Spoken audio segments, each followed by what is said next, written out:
La bombe qui a fait du convoi présidentiel sa victime hier sur la route du Marais-Marseille était une bombe artisanale, pareille à celles qui ont eu lieu dans plusieurs endroits de la capitale en 2009, a expliqué le général Raval Manana Richard, commande de la gendarmerie nationale dans la circonscription d'Antananarivo. Les auteurs de cette bombe ont utilisé une batterie de moto comme source de courant. Outre la batterie, les éléments des forces de l'ordre ont pu également noter l'utilisation d'un fil mesurant environ 150 mètres reliant la batterie à l'explosif.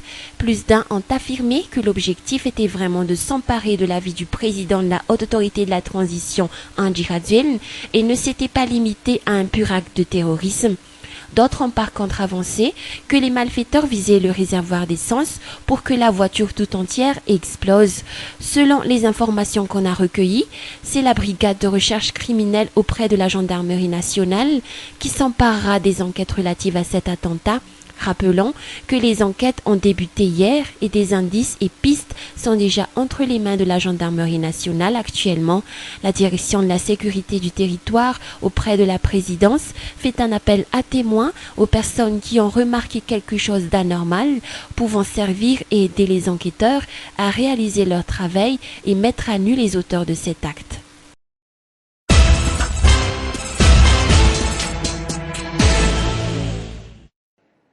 Tous les citoyens que les journalistes de la station Viva ont eu la chance de demander leur point de vue concernant l'attentat qui a eu lieu hier à l'encontre du président de la Haute Autorité de la Transition, Andry Rajoelina, sur la route du Marais-Marseille, ont tous sans exception condamné sans aucune hésitation. L'on a ressenti à travers leurs différentes interventions la tristesse et la déception qui se lisaient dans leurs yeux quand certains compatriotes veulent porter atteinte à la vie de leurs semblables pour une question de divergence de point de vue et de régime. Ils ont par la même occasion adressé des messages d'encouragement à l'endroit du président Andry Rajoelina et à son épouse ainsi qu'à sa famille de relever la tête et d'avoir confiance au peuple malagasy qui est toujours derrière lui. Par rapport à tout cela, le peuple malagasy demande la connaissance au plus vite les auteurs de cet attentat survenu hier en fin de soirée au Marais-Marseille.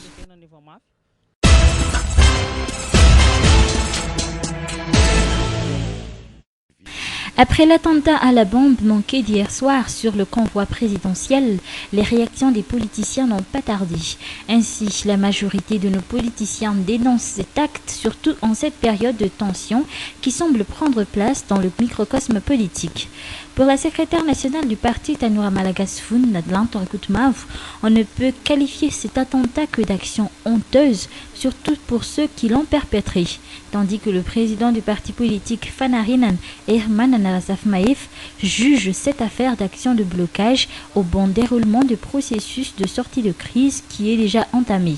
Pour sa part, le président du Conseil supérieur de la transition, le général Dolin Rasoulsou, se dit indigné par ce qui s'est passé la nuit dernière, mais lance toutefois un appel à tous les citoyens malgaches de rester calmes face à la situation qui semble être un peu tendue depuis quelque temps. Il a également fait appel au bon sens de tous les politiciens pour que le sens du Fiavanan soit toujours respecté.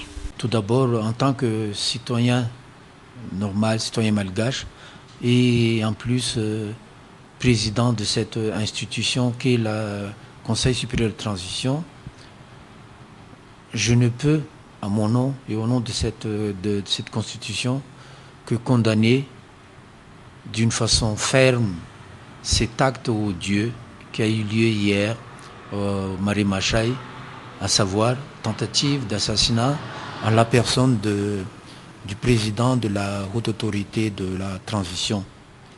Quelles que soient les raisons, ni les mandataires de cet acte, je ne peux que condamner, comme j'avais dit, parce que je fais appel à tous les Malgaches, d'abord, d'être sereins.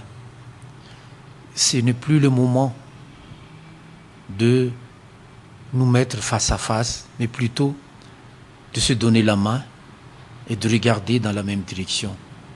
J'attends par là finaliser cette crise qui n'a que trop duré et nous avons le devoir de tout un chacun de mettre au-dessus de tout l'intérêt général, l'intérêt national de la nation.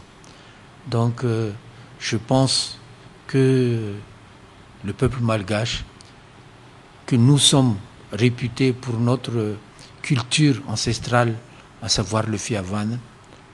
Le Fiavan va vaincre, le Fiavan va nous guider vers la finalisation, donc la fin plutôt de cette crise qui n'a que trop perduré. Et ensemble, nous allons reconstruire notre pays. Et ça, j'en fais appel à tout le monde, quel que soit, de quel bord qu'il soit.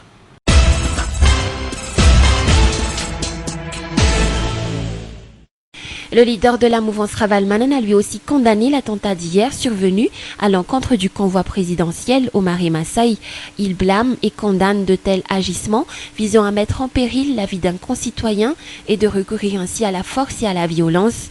Il appelle toutefois ceux qui ne partagent pas le même avis et la même tendance avec le régime actuel à coopérer et à s'entretenir pour trouver une solution consensuelle et inclusive. Tout d'abord, depuis toujours, depuis la naissance de cette crise, donc nous avons toujours dénoncé tout acte de barbarie, d'où qu'il vienne.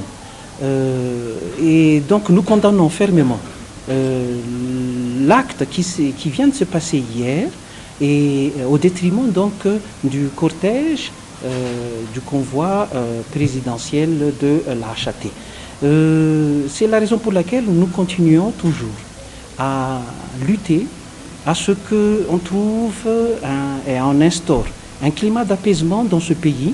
Et ce climat d'apaisement doit se traduire par la recherche d'une solution pacifique, mais acceptée par tous, mais aussi par la communauté internationale, de manière à permettre à tous les acteurs politiques, mais aussi à tout le peuple malgache, de se concentrer donc au développement de ce pays et de son peuple. Fetson Rakutan Gianiri n'a par la même occasion souligné l'importance d'un dialogue. À cet effet, il propose au nom de sa mouvance la réalisation et la mise en place d'une feuille de route consensuelle.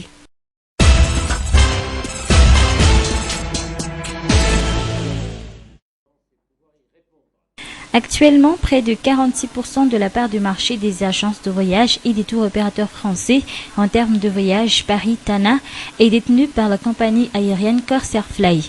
En 2010, le nombre de passagers prenant le vol Paris-Orly-Antananarivo de Corsair Fly a atteint les 55 000, un chiffre en hausse par rapport à l'année précédente. Pour les responsables, la crise politique qui débutait en 2009 en est la principale cause. Pour l'avenir, cette compagnie prévoit d'augmenter ses vols à destination d'Antananarivo si pour le moment elle n'enregistre que 4 vols par semaine. Par ailleurs, les responsables projettent également de renouveler sa flotte, à commencer par l'achat de 2 Airbus A330-300 en 2012. Alors, le programme de renouveau, d'abord, c'est devenir une vraie compagnie régulière, tournée vers la qualité du service aux clients, l'amélioration du produit.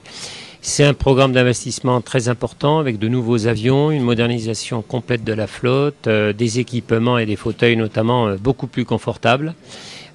Pour Madagascar qui en bénéficiera, évidemment, c'est aussi une augmentation du nombre de vols, puisque nous allons passer à 3 vols par semaine en base et une 4e fréquence donc en période de pointe, des tarifs toujours très attractifs et très compétitifs. Eh bien, je crois qu'une des caractéristiques de Corsair Fly, qui est un atout par rapport à d'autres, justement, c'est que notre actionnaire, c'est un grand groupe touristique. C'est le groupe TUI, qui est le premier groupe touristique mondial. Et donc, nous avons vocation, chez Corsair Fly, à promouvoir le tourisme sur Madagascar. Et donc, nous avons beaucoup parlé de tous ces aspects avec le chef de l'État, qui me paraît avoir une volonté très affirmée de promouvoir la destination. C'est vrai que je trouve que Madagascar, c'est une île magnifique.